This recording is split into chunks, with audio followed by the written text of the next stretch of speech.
it in ways that you can't with a traditional foam roller, which is horizontal.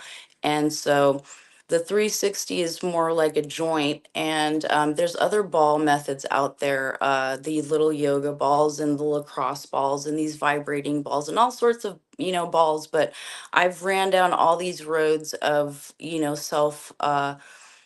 self-help tools, self-care tools, being a massage therapist for almost 13 years now, that I found that the medicine ball literally outshines the Graston tool and technique. Stretching alone, which is your basic stretching, doesn't do nothing for anybody. I mean, it does if, that's all you have.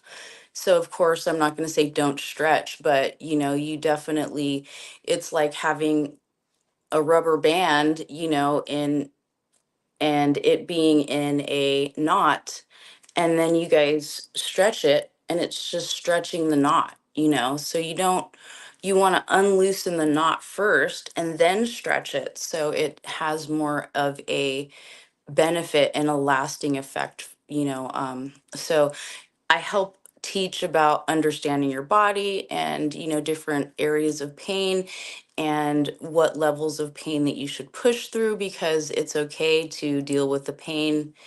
You need it, no pain, no gain, like they said in Rocky. So,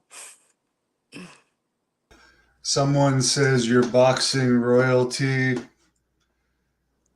and another person remembers your father fighting Bobo Olson. Do you have any memories of that fight? no, I'm not that much older. I'm not that from that generation. So I don't remember these fights. Do I have anything to say about these fights? I can't really bring anything up. I wasn't around. It's hard to find footage of my father and his fights. Like I've only have found collaborations of his work.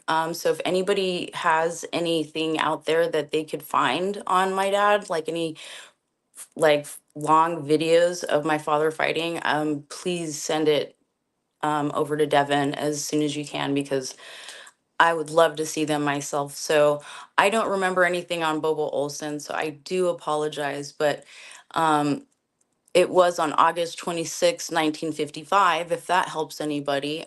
It was a non-title match on national TV. Um, he continually beat the champion to the punch and rocked him many times throughout the fight, but at the end, Olson was awarded a split decision win. After this bout, Giambra was hailed by many as the uncrowned king of the middleweight division. And he fought Denny Moye too, I guess, for the super welterweight title with Sonny Liston as the ref. So you definitely got some fans on here that know your father. He also had a trilogy fight with Giardello, and which was one of the first back in those days of trilogy fights. So I think they started setting the ground of trilogy fights, Giardello and my father. So that is a, those fights as well. The Giardello trilogy fights with my dad. I would, if you guys could find those, I'd love that. But yeah, those were great stories. What was the pay like for boxers then compared to today, where I think Tyson Fury has made even 100 million for a fight in Saudi Arabia It's recently? sick. It's sick. That's all I can say. Like my dad, he was very humble. So the golden era, he survived, right after the Great Depression. So um the purses were very small. They were like a couple $1,000s. So um there's a lot of information in the book. You guys got to check it out. It's The Uncrowned Champion. There's the first edition. My father wrote that one with Frank Castanelli or something like that, and then Fred. And then my brother and we helped him revise a second book that we were able to push out the mobsters' names because my father fortunately outlived all of the people that in the first book. He changed all the names in the first book. And so the second book, we let it all hang out. We made it more of like a reference book. There's a lot of talk of what my dad experienced in the military. That's a big part of the book is the military back then and what my father experienced in the military. So um, yeah, so we are a vet family. But yeah, so you guys got to check out the book, and there's a lot of great information. I'd love more feedback on that from everybody. Also, we are in talking with a production company called Northern Lights. And it's an independent production company. They're speaking of picking my father's book up and making it a mini series. So keep an eye out for that. That may be coming in 2025. Someone wants to know if your dad ever mentioned why he never fought Sugar Ray Robinson. He said Sugar Ray wouldn't fight him. He wouldn't give him a fight. And your dad became a referee in later years, right? Yes, he also boxed, I think, a couple prohibition, whatever they're called, yeah, he fought a couple exhibitions, excuse me. He fought a couple exhibition bouts out here, and I don't even know who those were with, but I can get any questions that I can answer, just send to Devin, and then I will get these answers for you guys as well as I can. And as far as your own, you got Instagram and YouTube where you're promoting healthy living, and yeah, you definitely demonstrate some of these ball massages in quite a unique way, don't you? Yes, it's definitely a different technique that I've gotten protected by the United States government because I've put that much into it with a medical manual. It's got anatomical terminology, so it's really nerdy. And then I also have the online program. So I put a lot into it. So I had to protect it because I didn't, because this, nobody has this out there right now. There's nobody out there doing anything like what I'm doing. So because I'm a massage therapist, I know what feels good, and I've been through all the freaking, stretches and, Thai massages and all these different tools. So I have all, a conglomeration of information, a wealth of information to pass on to people. And so that's what I'm doing with this is it's a self-help thing. It's immediate, it's natural, it's effective. I mean, you can't beat it. It's convenient. So I had to put something together before someone else did. What were some of your father's worst injuries that he had to deal with? Um, well, he had a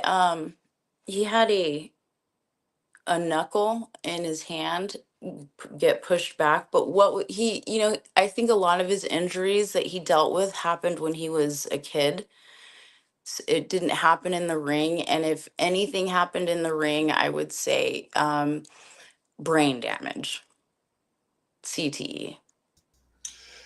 Yeah, that's a big one. You being in Vegas, where there's a lot of innovations in medical care for stuff like CTE and stem cells and stuff. Have you heard much about things that are being developed for fighters that have those type of issues?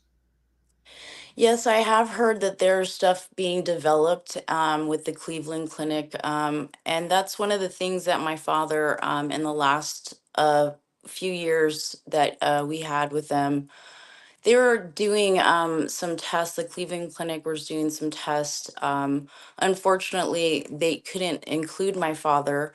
They wanted to include him because of his age. So they wanted to see the brain and how it functioned after all these years.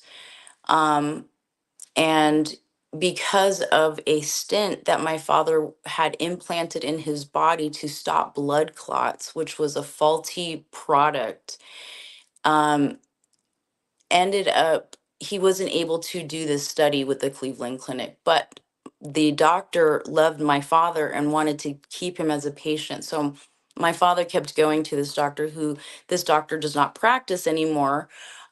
This was probably a decade ago. So um, he was going to be a part of a big Cleveland Clinic study out here, but that didn't happen. Do I know anything new that's going on?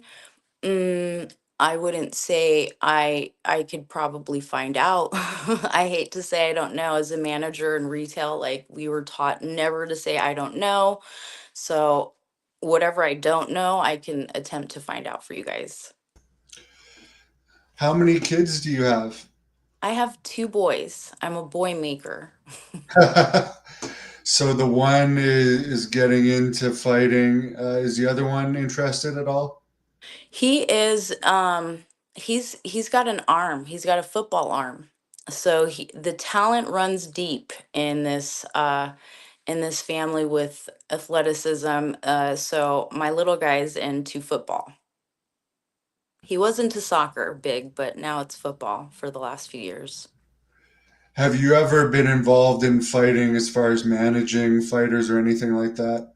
No, the most I've been involved with fighting outside of my father and his world is probably the streets.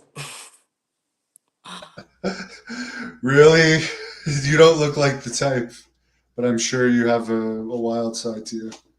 Well, we were raised on the east side of Vegas. So if you can imagine, um, it was a tough my father was a single father, so he raised my brother and I.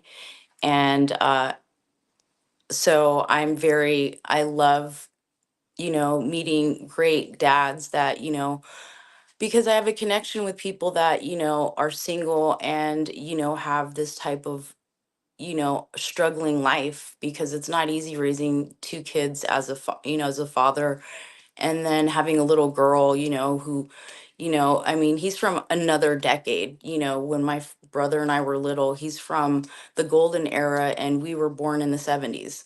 So there was like a, 20-year age gap of, learning from him, his generation to ours. And so it was tough because he was always at work. He had to work all the time. And so my brother didn't want to always watch me, so I was running amok. But so I learned a lot being raised on the east side of Vegas, that's for sure, and by two Sicilian males. Yeah. What did your dad do as his regular job? He went from, so my father wrote another book, which we still have to get to press, but that's old school terminology, obviously. I'm showing my age. But it's called From Boxing to Blackjack. So he went from boxing to blackjack, and so then from there, I think he took some time off when he met my mom at a stoplight in Vegas. But yeah, and then and yeah, so he then, I think, probably years later, went to driving limos. Yeah. So you never knew much from your mom then, I guess. I mean, no, she drank a lot. She was an alcoholic. So he raised us, but she was in town. It was just we didn't see her. Now the fans love hearing about the fight stories. Could you tell us your street fight story? Mine? Yeah. Oh man. Oh, well, I was jumped by a whole bunch of girls at the bus stop in our trailer park, because I was a shit talker. And so I was bullied by my older brother, so I was like bullying other people. But then, like, yeah, so I got jumped by a group of gangsters, of like, I'm not going to call out the gang name because it was so long ago. But um yeah, I got jumped by them. And then I was, you know I was wild, so I would, just fight whoever. And so, even on the road, if somebody wanted to fight, I'd be like, pull over, and we'd fight in a parking lot. No lie. Um, so yeah, I mean, I could probably name several more stories, but I don't want to embarrass myself on the first interview. We'll save it for the second one. Yeah, so you would have been better if MMA had been around for females around that time. You may have been a very good fit for that. Something, yeah, definitely, yeah. Yeah, it was definitely knuckles out for sure. Someone says in '77 your father was never knocked out. Did he ever talk about that to you? Oh yeah, that was one of I mean we got the luxury of hearing lots of stories. My dad was a great person at telling people his life. I mean, he'd walk in a grocery store and or if we went to a restaurant, I mean, they'd know half of his life just in 5, 10 minutes of meeting him or he was just he loved to tell his stories. I mean, he lived a fascinating life. I forgot the question. Oh, just if he ever like talked about his fights to you, and you're basically saying he would tell them the stories to everybody. Yeah, I mean, he told me and my brother, obviously, we were more interested when we were older, and so we would ask a lot of questions when we were older, but we heard a lot of the stories when we were young from him talking to people. So we were familiar. I mean, my brother was way more because he was the boy. He was way more involved with my father. On that regards. If you want, I can get him on the interview next time. But yeah, and so he told us lots of stories. He loved the fact that he never took a dive, that he was never been knocked out. And the only time he's been knocked down was when he was tripped by the referee. So, yes, he loved telling those stories. Is there a lot of pressure to take dives in boxing? I would say back in those days, and just from my standpoint of what's been going on, one of my clients that I work on sometimes this year is one of a famous boxer, and he's been through the ringer this year, and so there's a lot of things that I feel like the boxing commission is needs to fix still. I mean, after all these decades, it seems like nothing is really changing for the boxers or like in the board when it comes to certain things. When, like, for the supplement thing, like that is obviously needs to get changed because there is contamination and things should get looked at, as a from a an ultra big perspective on that regards because I just think that it's something that needs to be looked at when it comes to the commission and lots of other things. Taking dives. Do I think fighters take dives? I'm not gonna say. I mean, I don't know, but I mean everybody has a hard life. So I mean, do I think it's changed? No, absolutely not. It's hard out there. Why would certain fighters have ethics when they don't have ethics outside of the ring? You know what I mean? Even some that do have ethics outside of the ring will still take a dive because they need to feed their family. So, do I pass judgment on anybody? Absolutely not. Do my father just happened to be one that he was very proud that he didn't take a dive. My brother used to pick on my dad because he would say we would be living so much better if he would have just, took a dive for the mob. But, my father never did. We lived very, I mean, poorly, to say it modestly. Um, no, my dad, he wasn't like, like that, but he made a couple bad business decisions and he trusted the wrong people, and so my dad never took a dive, but he was also naive. So I mean, I don't know, I could go on and talk about my father for a long time. What did he ultimately pass away from? Because he lived a pretty long life.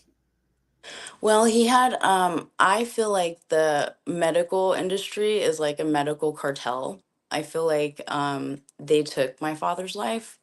I feel like my father trusted in doctors. You know, they're from that generation where, you know, whatever the doctor says, you do. And so he got caught up in the medical ringer, and they put him on a whole bunch of medications over the years. And I feel like, you know, that caused a lot of additional brain damage, if you will, because I've done a lot of research because of the illnesses my father went through, and my grandmother and my grandfather in town.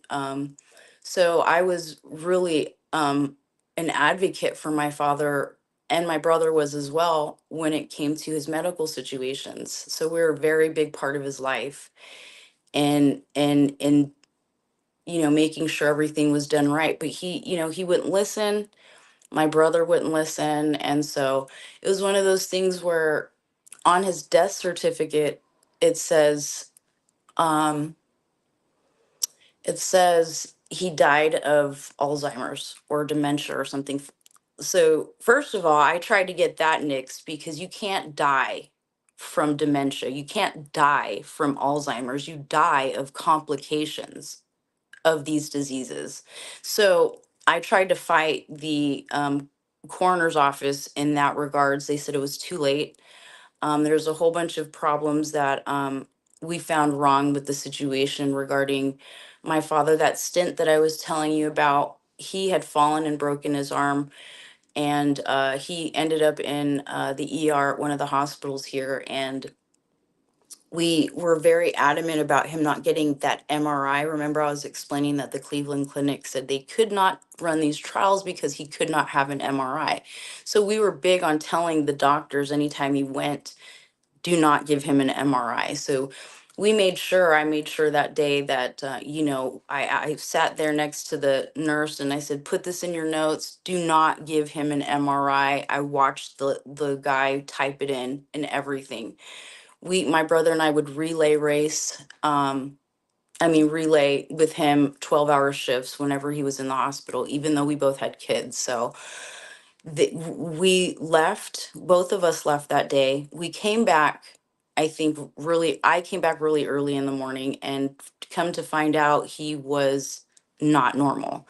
So we don't know what happened. He pretty much turned into this like vegetable. I mean, he talked a little bit, but I mean, they wanted to discharge him that day after they gave him an MRI when we told him not to.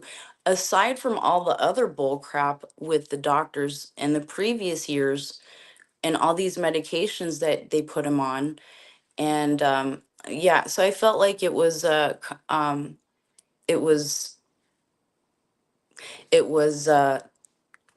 several people's fault in my father's passing. So I feel like he could have lived to 120. He was very clean living. He was very no smoking, no drugs. Um, but yeah. Well, I'm sorry to hear about that. Do you have any favorite boxing movie over the years that you've seen? Hmm. The one with mm, Jake Gyllenhaal, the fighter. And then there's another one with Mark Wahlberg. Those two are like a couple of my faves. As far as like getting into acting or anything, did you ever try that with your looks at any point? That was my little girl dream, was to be an actress, a singer, a dancer, and that was kind of what my dad wanted me to do because that's what his life was around. He was around models, actresses, singers. I mean, a lot of his book was, I mean, he my dad mingled with Dean Martin, Joey Bishop, Frank Sinatra, Marilyn Monroe, Clark Gable. These are the types of people my dad was around who would go to his fights and cheer him on. And so they were fans of my father's. These all these names that I just dropped. So these people influenced my father's, I think, view on for what he wanted for his kids. therefore, that's what, I mean, he would take us on little trips to LA and California. And so we would go meet people in these lavish houses. And, we were really little. So we can't even tell you who these people were. But he would just, and then, we would be in the casinos and people would run up to him and be like, Joey, Joey. And I'd just be this little girl, like looking up, like, who is this guy? And like, why are they yelling at my dad from across a casino? But I got into acting in college. I took acting and I took journalism. I only took 2 semesters in college, and those were the two. And they're two different sides of the fence. One's being interviewed and one's doing the interview. I found out I could do neither. But I do love acting still. I do skits sometimes in collaborations on Instagram with that that F show. What the F show? Yeah, that's it. You mentioned before you're getting back into boxing a little bit. Someone's asking if you follow boxing. Like, do you know who's the champions and stuff these days? Yeah, one of my clients is Ryan Garcia. So um and I started re-following boxing honestly from what's his name? The Jake brothers, Jake Paul and Jake Paul, yeah. so, and I didn't even know who these guys were, right? I was just like, who is Jake Paul and why is he, why is he in boxing world, right? So I knew who he was from his videos, but I never really followed him. I don't really follow people like that. Like, so I didn't know really who he was. I just knew like who he was a little bit, but now he's in this boxing scene. So I was like really doing research. So then I started following him, seeing that he was kind of an advocate for having some sort of boxers union, and which for fighters, it's hard to catch a break, and so to have a union was like kind of cool. But you talk to fighters about having a union, they're like f that, so you get from both sides of the fence with having a boxing union. But yeah, I do follow fighting recently, yes. Being in Las Vegas, do you go to any of like the UFC shows there or anything like that? I have ample opportunity to go to these things. I just never do because I have my little guy. I have half the month, so and it's up and down on which days that I have him. So and usually night times going out kind of messes me up. So I just stay inside and be a boring person. Well, you don't seem too boring from the videos I've seen of you. Any stories about Ryan Garcia that you could tell us? A lot of the stuff that floats around about him are lies. So don't, even though he may look like retarded or act wild or whatever, I mean, he's a young guy. He's a young guy. um he makes, silly decisions. Who doesn't when they're in their mid 20s, bro? Like, plus, I mean, the thing is with him is that he's young, but he has 3 kids. So he's like this mature young guy, and so and he likes to drink. Does he do anything else? No. He's never partied. He's always been very straight edge. There's always been, things going on. He's never been, doing anything outside of what he's talked about. So um don't believe that stuff on the internet because it's all talk. And so I'd love to talk more about him, but I don't know how much I can. I signed an NDA with him. Yeah, how does that work? I guess you must run into quite a few celebrities doing massage in Las Vegas with all the fighting celebrities that live there. They make you sign something like before you start massaging them. Or... No, it was just because I worked with Ryan for a long duration. And so I had to sign an NDA because I was going to be around a lot of, things. So does everyone do that? No. If we're talking business, that's kind of like a given with business people. I mean, so those things are like, oh, NDA, okay, like I usually read mine first, but I've not had that many in front of me where I have to like be like, oh, concerned. So I guess do you do like house calls for that type of thing for someone that big? Yeah, but no NDAs are involved. Okay. Nope.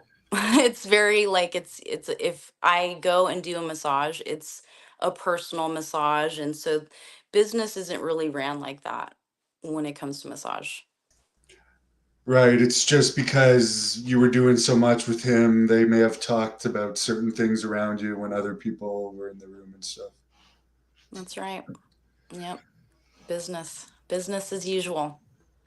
I Like guess with a listen. boxer, I guess there'd be a lot of neck tension and probably shoulder tension. Oh man, their training is rigorous. So it's everywhere. I mean, if you see a boxer when they're in stance, like they're constantly pouncing on their toes.